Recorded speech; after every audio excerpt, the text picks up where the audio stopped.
Sejumlah kapal masih tertahan di Selat Hormuz akibat situasi yang memanas di Timur Tengah.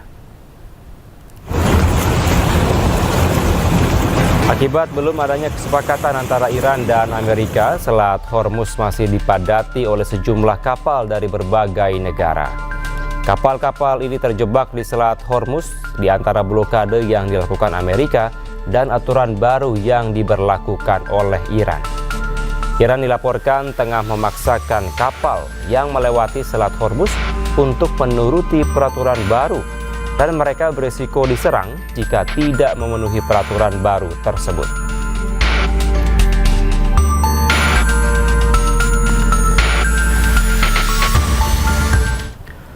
Pemirsa, kapal induk Perancis terlihat bergerak melewati terusan Suez menuju Laut Merah dan Teluk Aden. Pengerahan kapal tempur ini terjadi setelah berulang kali mendapatkan kritik dari Amerika Serikat terhadap NATO karena dianggap tidak bersikap terhadap penutupan Selat Hormuz oleh Iran. Prancis mengerahkan kapal induk bertenaga nuklir Charles de Gaulle menuju Laut Merah. Langkah ini merupakan bagian dari rencana misi gabungan Prancis dan juga Inggris untuk memulihkan keamanan pelayaran di Selat Hormuz. Kedatangan kapal induk Prancis ini didampingi dengan beberapa kapal tempur pendukung serta satu kapal selam. Kapal-kapal tersebut dikerahkan oleh negara-negara sekutu Eropa termasuk Italia dan Belanda.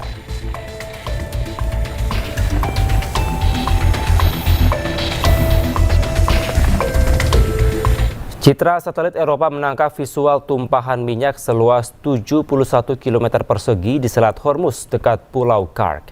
Tumpahan minyak tersebut diduga akibat ketegangan di Selat Hormuz.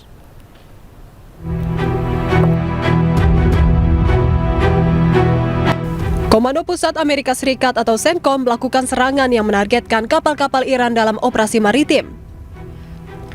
Pasukan AS telah melumpuhkan dua kapal, yakni MT Sea Star 3 dan MT Sevda.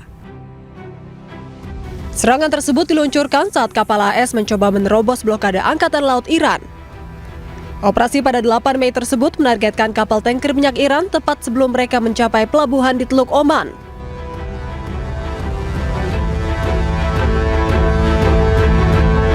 Citra satelit Eropa menangkap visual tumpahan minyak seluas 71 km persegi di Selat Hormuz dekat Pulau Kark yang merupakan pusat ekspor minyak utama di Teluk Persia.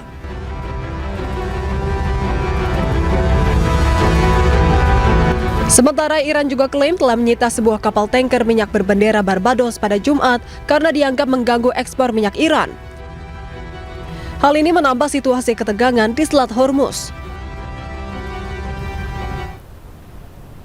Terima kasih Anda masih di Breaking News. Pemirsa, Uni Emirat Arab kembali menjadi target serangan. Kali ini dua drone menyerang fasilitas militer Amerika Serikat di sejumlah lokasi. Bandara Internasional Dubai menjadi target serangan rudal. Meskipun sistem pertahanan udara Uni Emirat Arab berhasil mencegat sebagian proyektil, namun puing-puingnya merusak sejumlah area terminal. 4 staf bandara terluka akibat serangan ini. Tidak hanya bandara, pemirsa, serangan drone juga menyasar sebuah kapal kargo yang berlayar dari Abu Dhabi menuju Qatar. Kapal ini diserang di timur laut pelabuhan Masalih. Pemerintah Uni Emirat Arab mengecam aksi ini dan menyebutnya sebagai tindakan terorisme.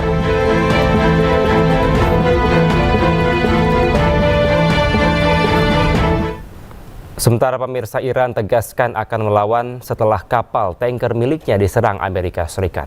Pasukan elit Iran pun mengejar kapal AS yang melintasi perairan Iran.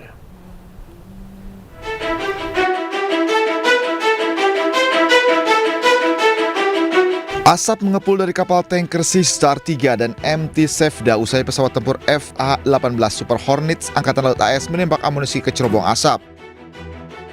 Menurut Pusat Komando Militer Amerika Serikat CENTCOM, kapal tanker berbendera Iran tersebut berupaya berlabuh di pelabuhan Iran di Teluk Oman. Iran menanggapi serangan yang dilancarkan Amerika Serikat tersebut.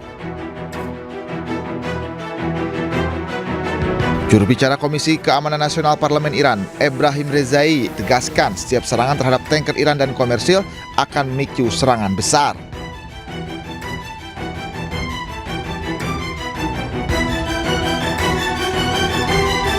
Kapal pasukan elit Angkatan Laut Iran mengejar kapal Amerika Serikat yang melintasi perairan Iran. Dalam rekaman, kapal cepat Amerika Serikat berusaha kabur dari kejaran Iran. Seorang perwira Angkatan Laut meneriaki kapal Amerika untuk segera keluar dari wilayah perairan Iran.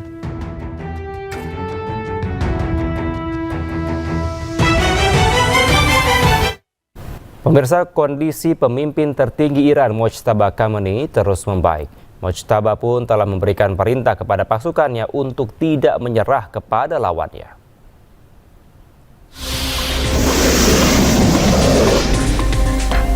Konflik antara Amerika Serikat, Israel, dan Iran telah berlangsung selama 2 bulan. Pulihnya pemimpin tertinggi Iran yang baru, Mojtaba Khomeini, membuat kondisi di Timur Tengah semakin memanas. Sejumlah media di Iran mengabarkan setelah pulih, Mojtaba menggelar rapat. Kepastian pulihnya Mojtaba juga dikonfirmasi Presiden Iran, Masoud Pezeshkian. من خدمت رهبر عزیزم رسیدیم. نزدیک 2 ساعت و نیم هم خدمتشون گفتگو داشتیم. اولا باید خدمت شما بگم نگاه ایشون، نوع برخورد ایشون واقعا یه انسانی بود صمیمی و متواضعانه. از یه رهبر آدم یه چنین برخوردی به آدم بکنه. Rencananya, Mojtaba akan segera muncul ke publik untuk menyampaikan pidato perdananya. Informasi ini sekaligus menepis klaim Amerika Serikat yang menyatakan Iran sudah tidak memiliki pemimpin lagi. Sementara Perdana Menteri Israel Benjamin Netanyahu juga meyakini pemimpin tertinggi Iran Mojtaba Khamenei masih hidup. Masih kondisinya belum diketahui dengan pasti, namun Netanyahu menyebut kekuasaan Mojtaba tidak sebesar ayahnya. If you ask me what his condition is, first of all, if you ask me if he's alive, I think he is alive.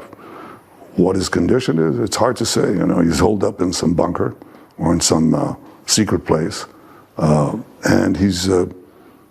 I think he's trying to exert his authority. I don't think he has the same authority that his father, the Ayatollah Khamenei, had. I don't think so.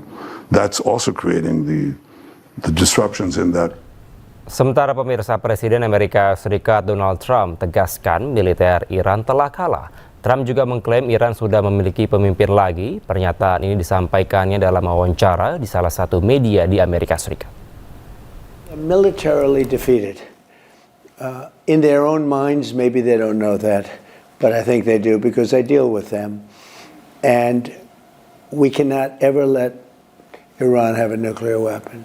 But they are militarily defeated. They have no navy, they have no air force, they have no anti-aircraft weaponry, they have no radar, they have no leaders. Their leaders are gone. The first set, the A team is gone, the B team is gone, and part of the C team is gone. But I think we're dealing with people that have a certain power.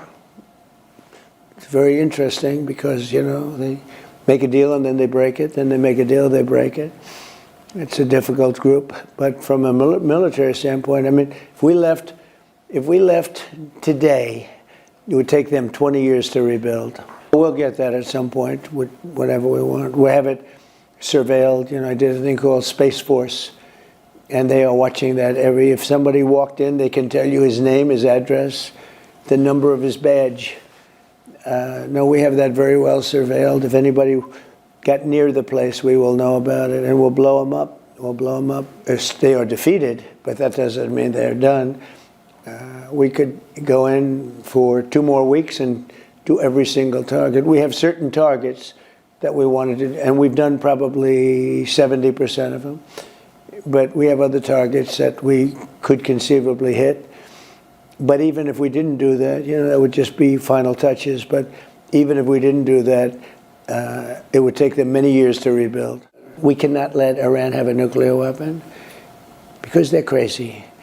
We cannot let them have access to nuclear. Obama did it. If I didn't terminate the Iran nuclear deal, they would have had it, and they would have used it on Israel and the Middle East right now, and maybe beyond. You know, they actually had rockets at You saw that the other day that could reach Europe. They would have used it 100%. And by the way,